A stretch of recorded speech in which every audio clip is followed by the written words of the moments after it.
Welcome to the Hack the Entrepreneur Top 10, where we dive into the 10 most popular, deepest diving, and most transformative interviews from over 200 of the world's most interesting and brightest entrepreneurs.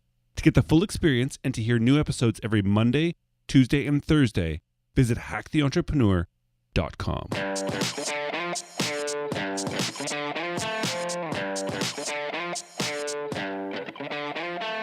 Welcome to Hack the Entrepreneur, the show which reveals the fears, habits, and inner battles behind big-name entrepreneurs and those on their way to joining them. Now here is your host, John Naster. Hey everybody, welcome back to Hack the Entrepreneur. I'm so glad you decided to join me today. I'm your host, John Naster, but you can call me Johnny. Today's guest is one of the most well-respected and prolific marketing minds alive today. After his first job out of college working at a software company, my guest started a book packaging business, which he later sold to his employees. He then co-founded Yoyodyne, a unique marketing service company, and he ended up selling this company to Yahoo in 1998 for $30 million. During that time, he launched another web company called Squidoo, a company that was later acquired in 2014 by Hub Pages. But most of you will know my guest for his writing. He writes daily to his blog, which is one of the most popular blogs in the world, and he's also written 18 books that have been bestsellers. Now, let's hack Seth Godin. I'd like to take a moment to thank the folks at FreshBooks, the exclusive sponsor of the Hack the Entrepreneur Top 10 series. They've been a huge supporter of mine since the very beginning of Hack the Entrepreneur, and I am so thrilled to have them on board. FreshBooks makes dead simple cloud accounting software that's transformed how 5 million entrepreneurs deal with their day-to-day paperwork. As the exclusive sponsor of Hack the Entrepreneur's Top 10, FreshBooks is sharing their top 10 tips on how entrepreneurs can save time, reduce stress, and make their businesses run more smoothly. Let's do this. Tip number 1. Get that invoice in front of your client as soon as the work is done. Why wait till the end of the month and delay getting paid even more? With FreshBooks, you can create and send invoices in literally 30 seconds. There's no fighting with formatting or fussing with formulas. Just fast, clean, professional-looking invoices every single time. This is only a fraction of what FreshBooks can do for you, and over the next 10 episodes, you will get to know more and more. Get 30 days free and feel the effect of FreshBooks on you and your small business. Go to freshbooks.com/hack and enter hack in the How Did You Hear About Us section.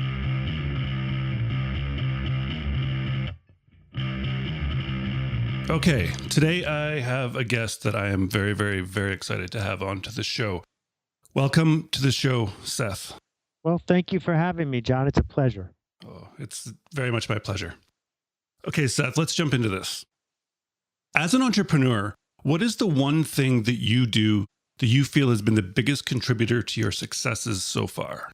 Well, it has changed. At the beginning, I survived because I hustled more than most people in a way that indicated that I was not prepared to give up. But that hustle, that focus on making sure I didn't lose by missing cash flow or not making payroll, was self-defeating, in that what actually has worked the best is realizing I'm going to be doing this for a long time and taking my time. It's a Russian novel. It's not a short story. Interesting. I like that. So does it change, like you were building businesses like bigger, like Yoyodyne and such earlier on, right? And now you are... Is it a brand behind Seth Godin? Is it a business? Like, are you the business? It's not a business. Do you know what I mean? Well, let's just understand what a brand is. A brand is not a logo. A brand is not a corporation. The Catholic Church has a brand. What makes something a brand is a set of promises and expectations and stories that we associate with something we're about to interact with. We have those experiences before we actually interact. So if I say we are going out, for double, you know what to expect because there's a brand associated with that kind of coffee. And of course I have a brand. Anybody who has interacted with the marketplace is going to have a brand. Their brand might be generic, their brand might be boring, but they have a brand. Now, what I did as an entrepreneur is different than what I do as a freelancer. And this distinction is probably the most important thing your listeners will get out of this conversation. Freelancers get paid when they work. Freelancers can't scale because they are doing the work. Entrepreneurs make money when they sleep. Entrepreneurs build a business to sell. That Larry Ellison, go down the list. If you've gone out and raised money, you are an entrepreneur because your investors want you to give them the money back. And the only way that's going to happen is if you build it bigger than yourself. So when you're an entrepreneur, your job is to hire people to do every job you can imagine. You should do nothing other than figure out what to do next. If you're a freelancer, you should embrace the fact that the work is the point, and you can't scale your way out of that because that's what people are hiring you for, is to do the work. So I've been both. And when I was an entrepreneur, I was bad at it for a while because I kept hiring the best, cheapest available person, who was me, because I was willing to work for free. And so what you end up doing if you're that kind of entrepreneur is you keep hiring yourself, which means you have no time to actually do your job as an entrepreneur, which is to grow. And once I figured that out, I was able to build a company and sell it. But I decided I didn't love doing that as much as I loved putting my hands on things and making them. And so I am now a business person who has an enterprise that I'm proud of, but I'm not an entrepreneur in the sense that I could sell this to General Electric and they could be Seth Godin instead of me. Excellent. I love your distinction between a freelancer and an entrepreneur, because I think that you're absolutely right. That's the biggest thing that the listeners can probably get. And I know, like, a graphic designer, typically they call themselves freelancers, right? But then you get into like a business consultant and they oftentimes, I think, confuse themselves and call themselves entrepreneurs. Do you see that difference? Like, would you consider a business consultant different from a graphic designer? We see this problem all the time. And the theory that the business consultant has is that they will be able to just keep hiring their way out of this work and extract a profit from the work of the people they hire. So that's what happens at McKinsey and Bain, which are giant consulting firms, right? So that they're an amalgam of freelancers who are getting paid a lot, but they're charging more than that, and the person who organized the firm gets to keep the upside. But if you are the person running McKinsey, you better not be doing any business consulting. You better be an entrepreneur who's running a firm, freelance consultant, of which you take a cut, right? But most of the small businesses that are doing work where is the unique skill set of the person the client is dealing with, those people are freelancers. So a really good doctor in private practice in the United States is clearly a freelancer. Now, it is possible to organize some freelancers and make a business out of it, but the person who's doing the organizing is an entrepreneur. They better not be also doing heart surgery. Very well said. Let's move to struggles and failures.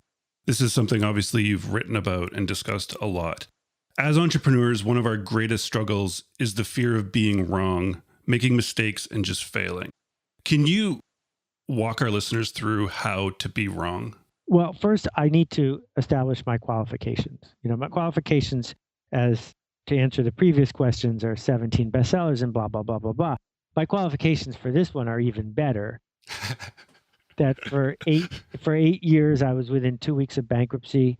I really danced right on the edge of failure for a very long time. I fired my biggest client, who accounted for about half my business. The senior vice president of AOL threatened to have me arrested after a particularly bad project failure. So I've seen this.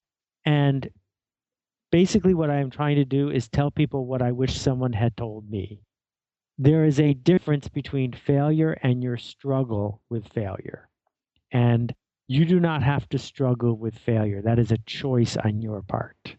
That if you accept the fact that the person who fails the most wins, and I'll dissect that sentence in a minute, you can then accept that the act of putting good effort into something that fails is actually a key part of your job. And the reason I say fails the most wins, I don't usually like sports analogies, but here we go. Wayne Gretzky has missed shots on goal more than almost anyone in the history of hockey. More of his shots have been saved than almost anyone. So you have to be good enough that you get to keep playing. You have to be good enough that you get to keep taking shots. But if you are good enough to do that, failing along the way is critical. And I have failed more than most people who are listening, which is why I am doing okay, because I have structured an environment where no failure is fatal. It just gives me enough to keep going. Okay, so you've structured it. How do you structure it in this way? How do you set up yourself, especially when you're early on? Like, could you have done this? Yeah, from the 8 years prior from the first day I was on my own. So here was the deal. The way the business worked for a really long time is you could send a 15-page book proposal to 30 different publishers all at the same time. And if any of them wanted it, they would send you money and you would build it. Now, the magic of that is you can get 800 rejection letters in a row, which I did, without going out of business, because each rejection only cost me $1.95, right? Whereas if someone says, I'm going to spend the next 3 years to build an entity that's going to eliminate trans fat from the diet of everyone in North America, we can applaud their audacity. But if they don't have the track record and the resources to devote to something that audacious, they are only going to get one time up at bat. And so the way you structure this is, a blog. I've posted 5,600 blog posts. How many of them are the best blog posts I've ever done? I don't know, 10. But a blog lets you keep doing another one every day. And so the cost of me being wrong is pretty low. If you want to build a company that makes apps, my suggestion is not to try to build the next 2 dots, right? Don't try to build the next Angry Birds, because your chances of building something that shiny and that successful are really low. Instead, say, could I figure out how to work with 20 merchants in Waterloo to build an app that all 20 of them would share? Each one puts up $2,000. At every step along the way, my chances of complete failure are very low. And now I learn how to be in the app business, so my next one can be 5 times bigger than that. Wow. I like that. So the blog with 5,600 posts, maybe 10 of them your best ever. Those odds are low, right? It's an interesting thing that I'm finding. You write every day and you publish it. There's James Altucher. He publishes almost every day. Well, at least across many platforms, he definitely does every day. And there's only a few people that are doing it every single day. We look up to them, we admire them, we say, how does Seth Godin become Seth Godin? How does James Altucher become James Altucher? They blog every day. How do they get to do that? Does it seem logical that you could literally learn how to, if you had, we all have ideas, right? We all have passions, we all have fears. Could you start writing every day? And what do you think the chances would be of failing as that idea after, say, 5 years of blogging every day? Even if you didn't know how to write, you could still probably learn within 5 years quite well, right? Does that seem like a logical thing that somebody could, if they really just stepped up to the plate and were willing to fail for the first 500 posts or 600 posts, but maybe they'll score one on 601? Well, there are a couple easy ways for me to answer that one. The first is my high school English teacher wrote in my yearbook, "You will never amount to anything." So it's not like, Nathaniel Hawthorne here in Hastings-on-Hudson, New York. The second thing is old blog posts are still there. Go look how bad they are, right? They're trivial and they're erratic. The point is not that everyone should blog every day, though I think they should for their own selfish benefit. The point is that we gave everyone in the world a microphone. That's what the internet is. Right. When I was starting out, there was Forbes, Business Week, and Fortune. There were 3 business magazines. If you wanted to be someone who wrote for the business community, there was no door open for you. You couldn't do it. They were publishing, before Harriet Rubin started Doubleday, they were publishing a business book in America that mattered every week, right? Now they publish a business book in America that matters every 40 minutes. And there's way more than me and James writing a blog post every day. The chances of you breaking through are really, really low. The chances of you getting better at it, if you just do it because it's free, go up. And then if you can say, well, how can I be generous? Not generous to the world, but generous to the smallest group of people who I can overwhelm with my generosity, right? Then keep being more generous. Keep being more generous. When you're generous enough, some people will say, wow, I can't live without this guy. At that point, you have a brand. Excellent. And I agree. Not everybody should start a blog, at least as a business model, say, or to get to Seth Godin's level. But it seems like there are these things, there's these microphones we're all given with the internet now, that if we really do just step up and do the work long enough, that it's not going to harm us. We're not going to be further back. That's for sure. But with ideas, if we talk ideas, you're big into changing from like a serial idea starting person, and the goal is to be an idea shipping person. Can you tell us how to make this transformation from just, I have all these ideas and just thrashing about, to actually shipping ideas? The only reason that people have a lot of ideas is to protect them from ever having to ship any of them. That if someone says, I have too many ideas, I'm working on everything, that's why you haven't seen me ship anything into the world, they're lying to you, they're lying to themselves. That it's really clear that the resistance, as my friend Steve Pressfield calls it, doesn't want you to bring your finished idea to the world where the world can say, we hate that. That is the scary part. That it, oh, I have so many ideas. How can anyone argue with you? How can anyone complain?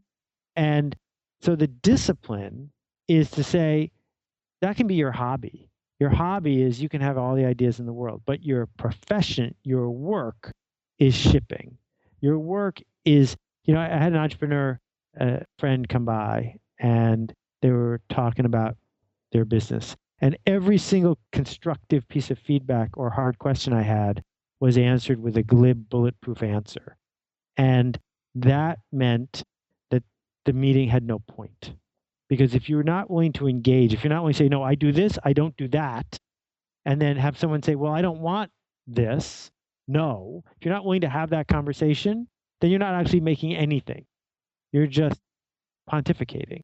And so what I push people to do is say, show me what you have shipped. Show me what has failed. Show me what you have learned through those interactions, and show me that you're getting better.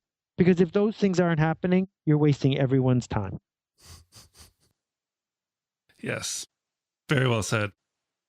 And as we're shipping these ideas, though, an idea I want to get to, I'm not actually sure how we're going to get to this, but we need to, because the dip, your book and the idea and concept of the dip, as we're bringing ideas and shipping them, there's always a dip, no matter if we're trying to go to the gym or if we're trying to launch the next Google, right?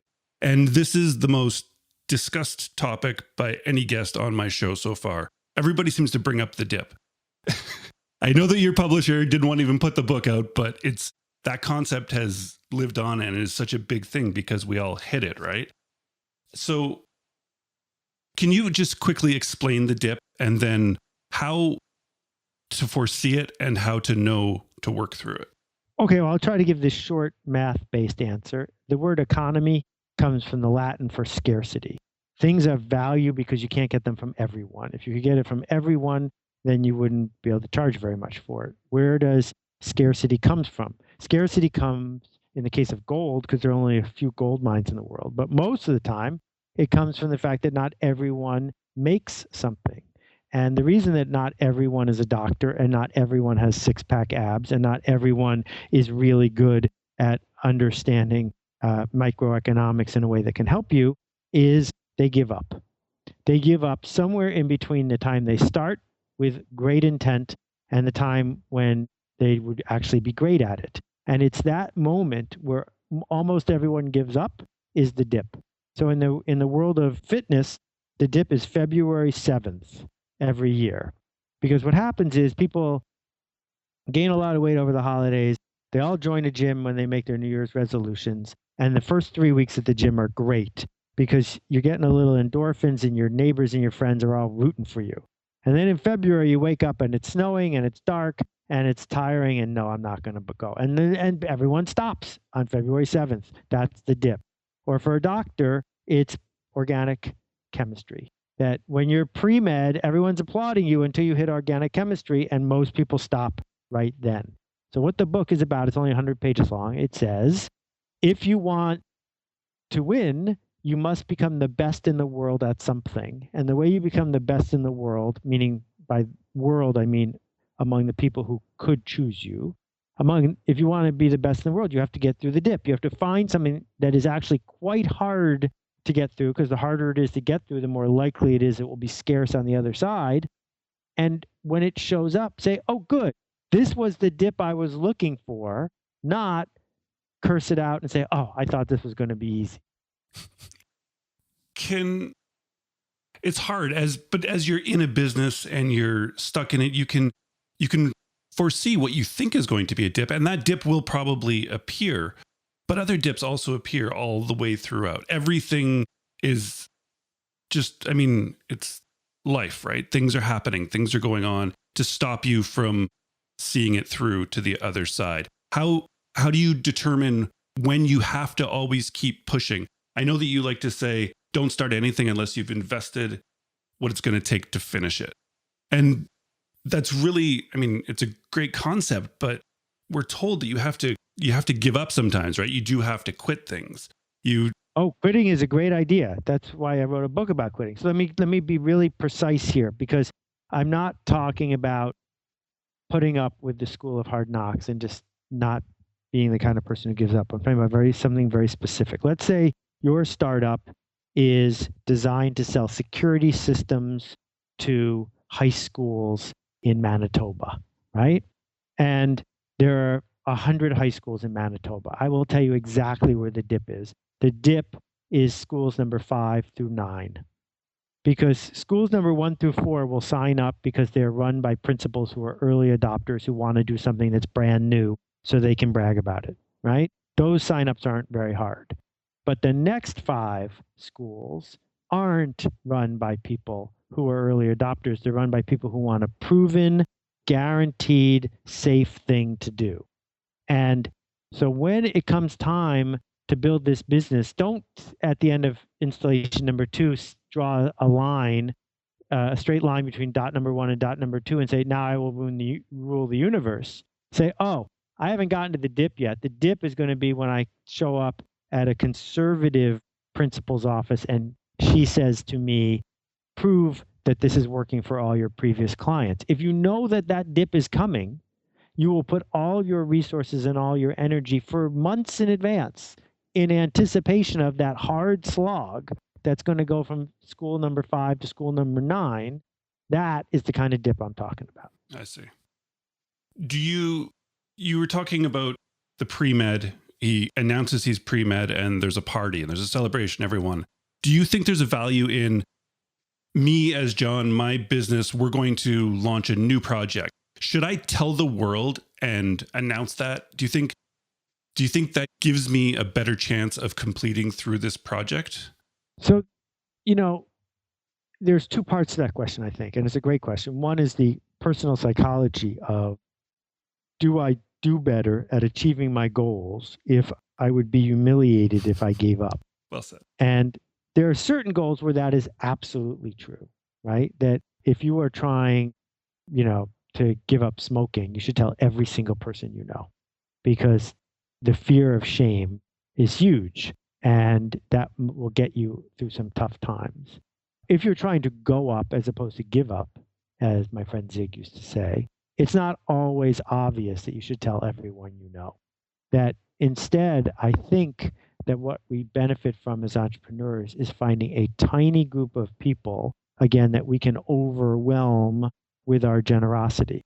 And so if your goal is to serve, the people within 3 blocks of your home or 3 miles of your store, you need to figure out how to just obsess about one house at a time, not announce it to the world. This phrase, get the word out, I hate that phrase because that's an old-fashioned way of thinking about marketing. there is no word to get out. What there is a connection that people want to make that they would miss if it disappeared. Yes. There is no word to get out. I like that. So let's quickly talk about work. And can you walk us through the first 30 minutes of your workday? No. You write a blog post every day. I believe at 5 a.m. it comes out. And I can't walk you through the first 30 minutes because I've intentionally created a life at great expense where every single day is different. That if I industrialized what I did, I would be more successful, but I would be less happy. Good. Can you walk us through when you're going to write your blog post for Tuesday morning tomorrow? When does this blog post get written and how do you sit down to write it then? That's what I want to know. The Stephen Pressfield, you have to sit down and do the work if you want like the muse to find you, right? It's there for all of us if we put in the work. I want to know where Seth Godin's is. Okay, well, I don't consider my blog my work. I consider my blog an outlet for the voice that's in my head. And even if no one read my blog, I would keep writing it. That if once my subconscious knows that something is due, it's more likely to verbalize the things I see around me.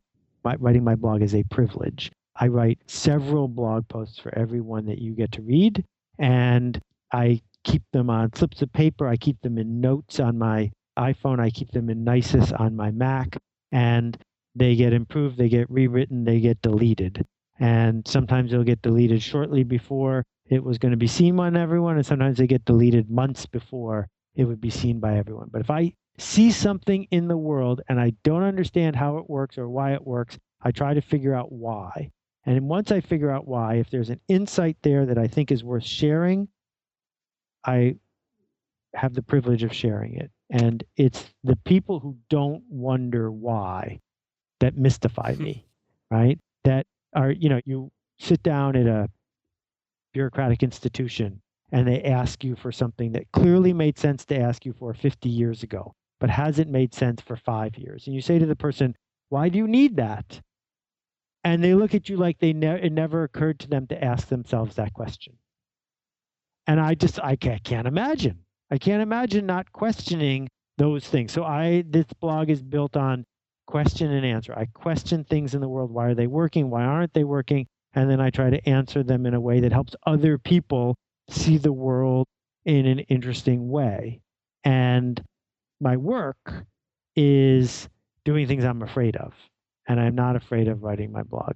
My work is challenging issues that might get me in trouble or make me feel dumb. My work is connecting with situations or people where I can be generous, but it might frustrate me.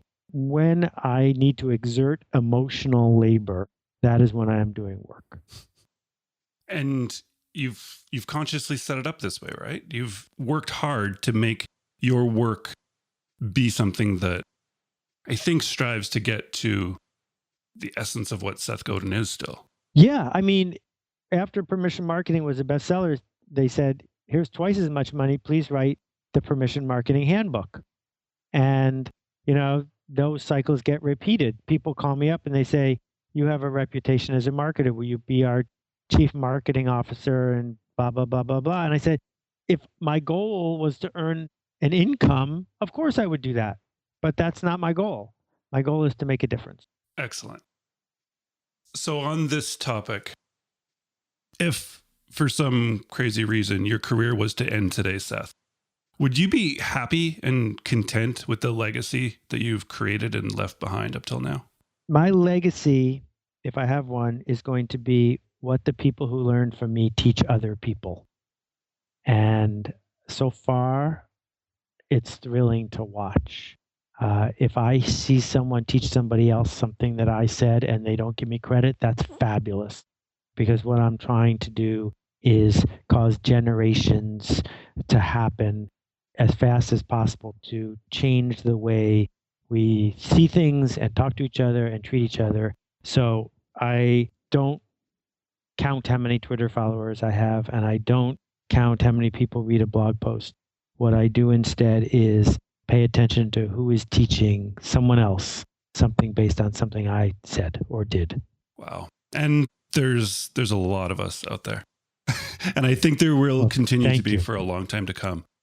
So thank you so much, Seth, for joining us here and taking the time. I really, really, really, truly appreciate it. And please, please just keep doing what you're doing, because it's amazing to watch and it is inspiring, teaching, and helping a lot of us help other people.